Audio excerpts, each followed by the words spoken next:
একটা সময় ছিল যখন যুদ্ধ মানে ছিল গোলাগুলির শব্দ, ধোঁয়া, আগুন আর ভাঙ্গাচোরা শহরের ছবি। কিন্তু আজকের যুদ্ধ অন্যরকম। এখন যুদ্ধের রণক্ষেত্র আর মাটির উপরে নয়, এখন যুদ্ধ চলে দৃষ্টির বাইরে, সাইবার জগতে, তথ্যের অরণ্যে। তুমি কি উপলব্ধি করো এই অদৃশ্য যুদ্ধ?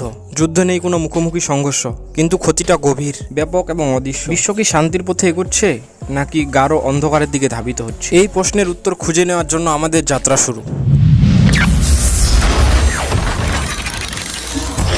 আধুনিক যুদ্ধের প্রকৃতি, যুদ্ধের রূপ বদলেছে, গভীরভাবে বদলেছে। আগে যেখানে যুদ্ধের শব্দ পেতাম, এখন শুনতে পাই নিঃশব্দ আক্রমণ। ড্রোনগুলো আকাশে ঘুরে বেড়ায়, লক্ষ্য চিহ্নিত করে। সকল যুদ্ধ ডেটা ও তথ্যের উপর নির্ভরশীল। সাইবার যুদ্ধ একটি অদৃশ্য যুদ্ধে পরিণত হয়েছে, যেখানে রাষ্ট্রগুলো একে অপরের ব্যাংক, সেন্সর ও রাষ্ট্রীয় গোপনীয়তা হ্যাক করে ক্ষতি করে। তারা যুদ্ধ ঘোষণা করে না, কিন্তু আক্রমণ অব্যাহত থাকে। আরও ভয়াবহ হলো, আজকের যুদ্ধে শুধুমাত্র রাষ্ট্রের মধ্যে সীমাবদ্ধ নয়। সন্ত্রাসবাদী গোষ্ঠী, অর্থনৈতিক নিষেধাজ্ঞা ও রাজনৈতিক ষড়যন্ত্র এখন যুদ্ধের নতুন হাতিয়ার। এমন এক যুগে আমরা কি যুদ্ধের প্রকৃত অর্থের সম্পর্কেই ভুলে গেছি? এই যুদ্ধের পিছনে রয়েছে অদৃশ্য চালকেরা, যারা রঙিন পর্দার আড়ালে বিশ্বকে নিয়ন্ত্রণ করার চেষ্টা